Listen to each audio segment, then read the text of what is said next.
You know, there's one person who hates Vince Russo just as much as Jim Cornette does. It's probably Eric Bischoff. Bischoff and Russo worked with one another back in WCW in 2000, and it very much ended up being a very strained working relationship. Same thing happened again in TNA back in 2000, 2011 time. And Vince Russo on his YouTube channel has got a video titled "Why Won't Eric Bischoff Debate Vince Russo?" And Vince Russo gets into a story about how they came very close. Almost it could have happened that Eric Bischoff and Vince Russo a couple of years ago were going to have a conversation. And it was leading up to the events when it was Ric Flair's last match, and there's a whole weekend of things with, that whole thing that Conrad Thompson does, the whole StarCast thing. So I'm going to get into this video with Vince talking about this, about why won't Bischoff ever just have a simple conversation with Vince Russo, even if he doesn't like him. So I'm going to get into this video right here, and I'll react as I'm going along, giving my thoughts afterwards as well. So here we go. I don't know if I ever told you this or not. Conrad called me about a Vince Russo, Eric Bischoff debate. Conrad called me, yeah. Bischoff's co-host. I think a debate is one way. I think a sit down and just appreciating each other and getting it out, So Conrad calls me. He wanted to do it that weekend. Vince, man, we can make a lot of money. If you and Eric have to work it to some extent, whatever. I said, Conrad, no question, bro. Absolutely, yes. And he goes, okay, bro. Russo Cornette debate would be good. And I am going to have Eric call you. Okay, great. Week goes, 2 weeks, nothing. Conrad calls me back. Did Eric call you? No, Conrad, haven't heard anything. Okay, I'll talk to him. Never called, bro. Wouldn't do it. And that's my problem with Eric and Cornette. Bro, if at the end of the day, no matter what, you refuse to do a face-to-face, what's the point of any of this? Because Ben, do you know with Cornette, I said, bro, let's do something, like pay-per-view type of thing. Yeah. Ben, all the money, every single penny goes to the Cauliflower Alley Club. Every penny we make goes to the Cauliflower Alley Club. Nope. Pretty sure Russo would want a payday. Neither one of these guys will have a conversation with me. Bro, that's a Friday night before the Pro Wrestling Hall of Fame. WrestleMania weekend. Like that's when you do it, right? Like you get a 1,600 to 2,000 venue theater and you have it there, and you have whatever podcaster you like best, and dignitaries at ringside, in the front row as well to observe. So. That would have been great. I don't know why those guys don't want to make WrestleMania weekend. That would have been perfect. Partying in this business for. You know what the funny thing is, though, Stevie and Ben? Here's the funny thing. As much as those two guys hate each other, Ben, as soon as WCW, don't think they hate each other as much. Call them for one of those meetings of three, whatever. Table for free. The table of five. Did it with Michael Hayes. They were all over that. As much as they hated each other, when the WWE called, they went and did it. And they probably made 1/10 of the money that they would make off. And here's the thing, shout out Cauliflower Alley Club. Like, I'm glad you would do the proceeds. Fuck that. You guys have taken shit long enough. You split it 3 ways, and everybody goes on and pays off the heat. $5,000 payday. What it really is your final WrestleMania paydays as top writers and all the bullshit that Vince put you through. So at least Taker didn't have to come out and go, sorry, pal. It just fucking, I mean, Stevie, that's the part that drives me nuts because here's Eric's favorite line about me. Can we get an opening prayer from Sean to start the whole thing off too? That'd be good. Eric's favorite line about me that he said 1 billion times is Vince Russo is a pathological liar. Okay, bro. I'm going to touch on that soon. That's a very interesting point, right? Just as these adverts are playing. Considering who Eric Bischoff's very close friend is, very interesting that he would use that term pathological liar to describe Vince Russo. The strongest evidence we have. Wouldn't you jump on the opportunity to have a one-on-one and prove to the entire world what a pathological liar I am? I mean, seriously, bro, you want to show everybody what a liar? What better, bro, than for you to expose me? Nothing, bro. He'll just say Russo's a pathological liar. Okay, I kind of want to wait like 10 delusional years piece of shit. Everybody's really old, and like Bischoff has the Just for Men in, and so do you. And Cornette's swinging the racket, but he can only get like really slow. And Bischoff's pretending to do karate as an old guy. I'm not the Pope Mobile. That would be funny. You just got the title. You have the fucking belt. Well, I don't really have a great answer, only kind of a guess. But my guess would be with the debate that your main debate points would be, or a conversation, let's just call it that, would be numbers, would be facts. Yep. You would mix some feelings and things you felt and reacted or whatever. Cornette and Bischoff seem to just lean on ad hominem personal attacks. Good point. And that's why in a debate, they would look really silly. Now, I'm not saying everybody's got their point and their viewpoint about what good wrestling is, about what draws, you know, the whole thing. But it always spins into a personal attack. It always spins into why is it so personal? Ended remark. Just over Vince Russo's writing booking in the business. Vince Russo lied about this, and this.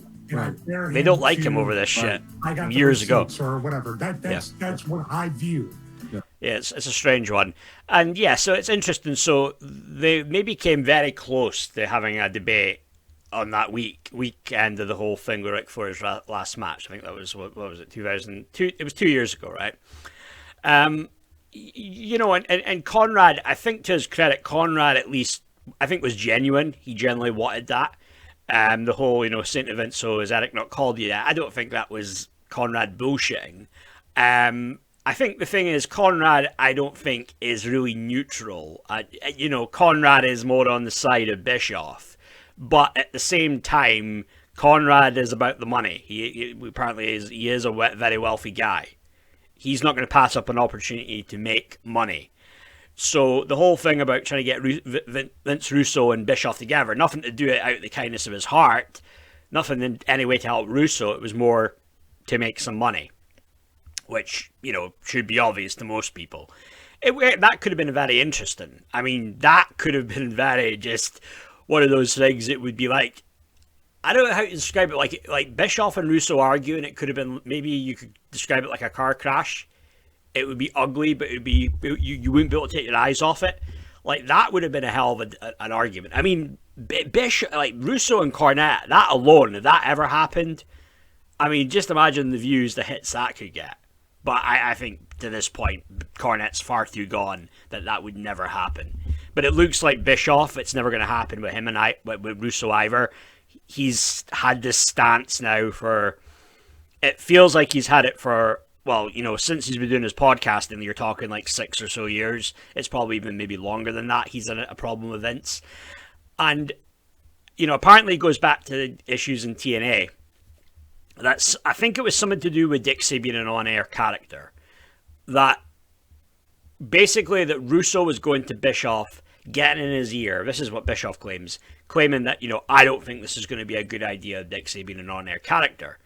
So then Bischoff reacts, and then he goes to Dixie and says, look, I don't think this is a good idea. But then Dixie gets mad at him. And then that led to a big falling out with herself and Bischoff. And then there was a meeting, and then something where Russo got caught in a lie, and it got exposed, and then Russo was crying. Bischoff made him cry, or something like that, which I don't know if that's entirely true. But, you know, could Russo have been working Bischoff? I don't know, because I don't think... Bischoff seems like such a sharp, smart guy that it would be hard for someone to work him, you know, and if he already had his beef and his problems with Russo, that would seem to be like it would be a very hard thing for Russo to be able to manipulate Bischoff like that.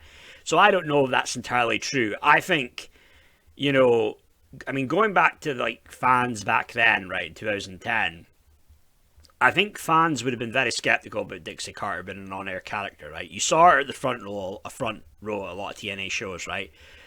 I think a lot of people would have been skeptical of her being an on-air character. And I think, okay, Vince Russo and Bischoff don't like one another, but I think they ultimately would have come to the same conclusion and, you know, working backstage and both saying the same thing. Look, no, I don't think this is going to work, Eric. I don't think this is going to work with XC Vince. And they both would have come to the same conclusion. You know, I don't think there was... I feel that there wouldn't have been any working, manipulation going on there. That's just my personal opinion. But there is this here, the title... Bischoff blasts Vince Russo, my wife would make him cry. So you already have an idea of how, you know, kind of how Bischoff feels towards Russo right off the bat. And it's getting into this whole thing. There was last year, it was the guys that do the Dark Side of the Ring, they touched on the infamous Bash at the Beach pay-per-view. You know, that whole controversy about, you know, when Jarrett laid down for Hogan in the middle of the ring, and later on Russo cut like a shoot promo on Hogan and all that stuff. So Bischoff was getting into that stuff, and he says, quote, I had a hard time watching it. You know, I got up early in the morning when I thought we were going to cover it. I started watching it. I had to turn it off. I couldn't stand it. You know, Vince Russo's voice and his staccato, never heard that word before, New York delivery, and just trying to force people to understand what he's saying just drove me batshit crazy. I watched about 8 or 10 minutes and listened to his bullshit and the way he delivers his bullshit, and I turned it off and walked away from it. Then I came back about an hour later and forced myself to sit through it, and it was painful, partly because I can't stand the sound of Vince Russo's voice or his delivery, because he straight up just hates him. But this sounds like the words of someone who hates another human being. I find him to be one of the most obnoxious human beings I've ever listened to. That's pretty strong, you know. Vince can be a pretty good guy once you get past like that New York way that he talks. He seems like an alright guy. Sometimes, I would say a lot of the time, in fairness. And I'm not exaggerating when I say that. He says, you combine that with his delusion and his bullshit, and it was one of the most painful video experiences I've ever had to sit through. But I'm quite prepared to break it down and expose Vince Russo by using his own words whenever we're ready. I think Russo is, I'm not a doctor, I'm not a psychiatrist, psychologist, any of that, but from a layman's point of view, if there's anything I would describe him as a delusional, pathological liar, it would be Vince Russo. Now, on that pathological liar point, that's where Bischoff loses me, and I'll tell you why he loses me. Because who is Bischoff's one of his closest friends in the wrestling business? Hulk Hogan. And the lies that Hogan has told over the years, going from like disturbing, ignorant, flat out outrageous LOL type lies, it's unreal. It's like, no, your guy Hogan is the pathological liar, Eric. And this is where maybe there's a bit of kind of like, I don't know what you could say, projection going on, cognitive dissonance or whatever. I don't know if that would be the right way of putting it. But again, it's like when one of your closest friends, deep down you know he's a bullshitter and he's a liar. But then you've got an agenda, a problem with somebody else you don't like. You could just flat out call them an enemy. But you're trying to point the finger at them and say they're a liar. There's got to be some issue going on there, surely, right? Because it's like, none of these... I don't think you would find a podcaster out there that would have the guts to ask Eric Bischoff, like, what's your thoughts on some of these things that seem a little bit questionable that the stories that Hogan's told over the years, you know? And there's too many to count, really. There's too many to count. And would Bischoff ever answer that question? What would he do? What would Bischoff... What would Bischoff say that it's just all about the work with Terry, brother, or how would he answer that? If I ever had an interview, a conversation with Bischoff, I would say, I would be nice, I would be polite, I'd be diplomatic, but I would certainly ask him about certain things that Hogan has said. You can't really justify. Is there anyone out there that really can play mental gymnastics with the lies that Hogan's told? just from flat out ignorant, from saying that, after he body slammed Andre the Giant, he died the day after, when he actually died 6 years later, actually. It's like some of the shit that Hogan says, it's like weird. It's some weird shit. Dark. So I don't, but you're saying that in comparison, Vince Russo is a pathological liar? I don't know. And that's where Bischoff loses me. I agree a lot of stuff with Bischoff, his views and stuff, with AEW and stuff. He seems like a side of him that's a really cool guy. But then there's another side of him that's like, no, you're in the wrong, man. You're not in the right here. And I'm just going to say it flat out. You know, I think, there's some issue there that you Bischoff, you must be lying to yourself if you're pointing the finger at Russo when you know deep down what your boy Hogan's like. But anyway, it carries on saying that, Bischoff called Russo out on his inability to handle confrontation. He exposed himself right off the bat by coming out and saying, I told Hulk Hogan there's no way he's coming out here with the WCW Championship. By the way, Vince Russo is the least confrontational pussy that's a man I've ever met in my life. Now, is that entirely fair? Because based off of the stories we hear about Russo, Russo's pretty consistent with the stories he's told. From the 10 plus years I've been following him since he's been on social media, he's fairly consistent with the stories he tells. And from what I've gathered with Vince Russo, is that he is one of the very few people in the business that was not intimidated by Vince McMahon. One of the very few. You could probably count them on one hand, maybe at most two hands. And for Russo to not be a wrestler, even I know he did train as one, he went to that school, Johnny Rod's school, but he wasn't a wrestler, he was a writer. And he wasn't intimidated by Vince.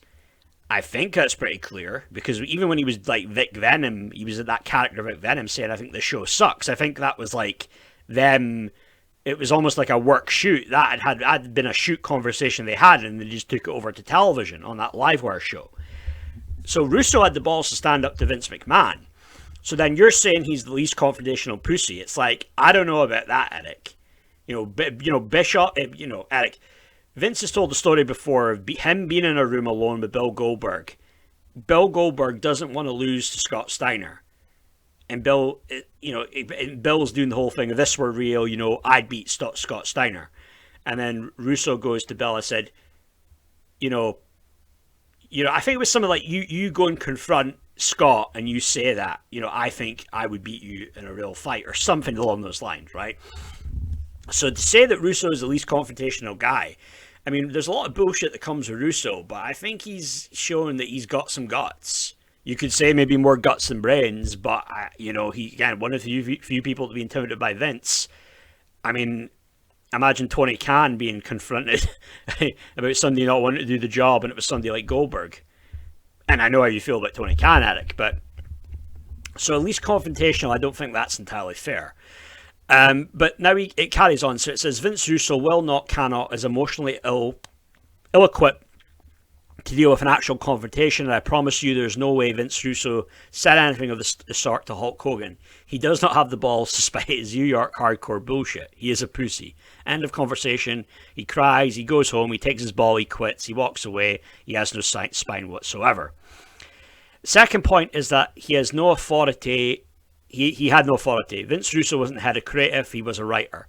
He was on the staff. The reason that Brad Siegel brought me, by the way, had to pay me close to $1 million in cash, meaning he paid off the 2.5 years that was left of my contract. He had to do that to bring me back to oversee Vince Russo because he no longer trusted Vince Russo's creative judgment. You don't write a check to somebody for $1 million and, oh, by the way, have to write them a new contract. It wasn't that much, but it was significant. And by the way, it guaranteed me at least 2 movies, what they call a put commitment, which is either they're going to take the movie that I'm pitching them, or they're going to have to pay me for it either way. You don't do that if you have the confidence or you're giving control and authority to someone like Vince Russo. Vince Russo had no more authority than Ed Ferrara or Terry Taylor or anybody else. He was a staff guy, so he didn't have the authority to make any changes. We can go on and on and on. I can probably half a dozen examples of how Russo was lying to himself. Probably because when you're pathological, you believe your own bullshit, and that's what I think Vince Russo is. He is a pathological liar that's got some serious issues, not the least of which that he confronts anybody because he doesn't have the balls to confront anybody. To be fair, he seems quite a confrontational guy. I mean, one story I remember him telling, though, that he got hot at Triple H over something that Shawn Michaels did. He didn't directly confront Shawn Michaels. I think he did call himself out and admitted he was too afraid. He didn't have the balls to confront Shawn Michaels, so he did it through Triple H. So you could say that, maybe that was a little bit, he should have stepped up to the plate if he felt a certain way about something. But I don't know. I think the Bash at the Beach thing, I think what makes Bischoff so mad about Vince Russo is because I think, my opinion with the Bash at the Beach stuff is that I think in the end, Russo outsmarted Hogan and Bischoff on that. And that's not a very... You've got to be a pretty exceptional person to outsmart both Hogan and Bischoff, who probably played the game better than anybody else, how the political animals they were. And yeah, so Hulk Hogan was doing the whole, that doesn't work for me, brother. He didn't want to lose. He didn't want to drop the belt. But Vince Russo was serious about, hey, we've got to get the belt on some young guys. And it was Booker. Booker was the guy. And yeah, I mean, it's a weird one. I remember reading Bischoff's book, and I guess the whole thing that pissed Bischoff off, that Russo, I guess, went into business for himself, and I don't know if it was like specifically just the promo or what they were aware that it was going to be in the end of it. The main event would be, it was going to be, Jarrett and Booker for the title. Hogan would come back a few months later, and then he's saying, I'm the real champion, real world champion, and that whole thing. Maybe somewhat similar to what Punk ended up doing, or was going to do, and he came back to AEW and he had that he was the real world champion. But I feel in the end of the day, I don't know. I just think that Russo outsmarted those guys, and it pissed them off. But then again, maybe the thing, they felt that Russo took it personal to a level, that maybe that Russo was supposed to be doing it in storyline, and Russo made it a shoot with the whole Hogan playing his creative control card and stuff like that. But at that point, they had already pulled the curtain back so much with Jarrett laying down for Hogan. So would they really been that pissed off or annoyed about Russo saying that in a shoot interview, in the work shoot when he went out to the ring? I don't know. That seems like another funny one. I just don't quite buy that. Or and in the end, what Hogan sued? He sued Russo for defamation of character, but then he got chucked out of court. I guess because he was upset because Russo called him a bald-headed son of a bitch, which, well, in the end, you definitely bald-headed. Maybe a lot of people would say Hogan's a son of a bitch, but I don't know. Maybe in the end, I think it was just a case of, Russo outsmarted them, and Bischoff couldn't stand that he got played. Russo outplayed Bischoff at the game.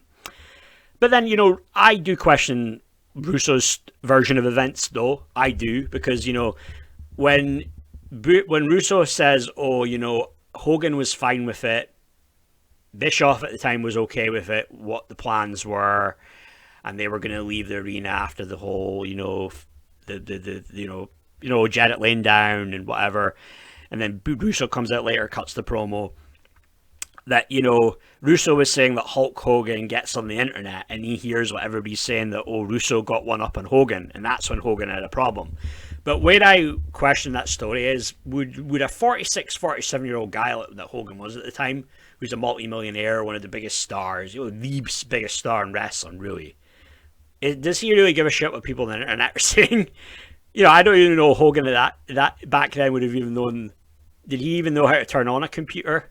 And the internet wasn't like what it was now. It wasn't like we're virtually, everybody has the internet. Everybody's got laptops, tablets, mobile phones with internet. Different time with internet. It was becoming like a boom period at that time, but I don't think it had the impact, though, that, with the dirt sheets at that point. I don't think so. I could be wrong. I wasn't an internet fan at that point. So I do question it. I mean, there's three sides to every story. Every story, there's three sides. The truth, then the other two parties. So I think that, so both guys are telling the story. Maybe they both believe in their minds they're telling the truth. But I guess, whose story is closer to the truth, that is kind of maybe debatable. I would have to say, though, I probably feel Vince Russo is more to the truth with his stories. Because I think he's been pretty consistent with the stories he's told over the years. Russo, I don't think, is what Bischoff says about being, not a confrontational guy, because he was one of the few people to stand up to Vince and say, hey, Vince, this stuff sucks, back in the day, in 96, when it was the shits. And, Bischoff saying that Russo's a pathological liar, I think he needs to be honest with himself and think, well, listen, I'm sure you're very well aware of stories that Hogan tells that are flat out lies or bullshit. And hey, maybe maybe this is something when Hogan tells an outrageous story on like Joe Rogan or whatever. Maybe he's calling Bischoff up or texting him and saying, "Oh, can you believe that, brother? They fell for that. Had them hook, line, sinker." Maybe, you never know. Maybe Bischoff's in on those lies. But I just feel that, yeah, there's a lot of hatred there. But Bischoff's got his stance. I feel like he's going to stick to it. Couldn't ever see anything ever changing. And maybe, you know, I think he just has to let the shit go, make peace. It's the same thing with Cornette. You know, you have this like raw, visceral hatred, so personal towards somebody, when really it was just like you had some disagreements over how the show should have been booked and who should have got what belt that they're not ever really winning anyway. It's like, be real with yourselves. Like, in the grand scheme of things in life, does this shit really matter?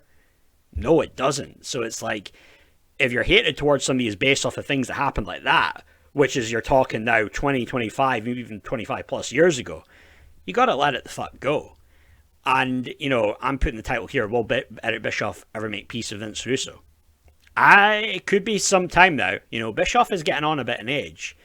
Maybe it's not going to be until like maybe 75 plus years old. Maybe Bischoff will start, you'll have ill health or whatever, and then he really starts to see, you know, all this stuff. It's not worth it.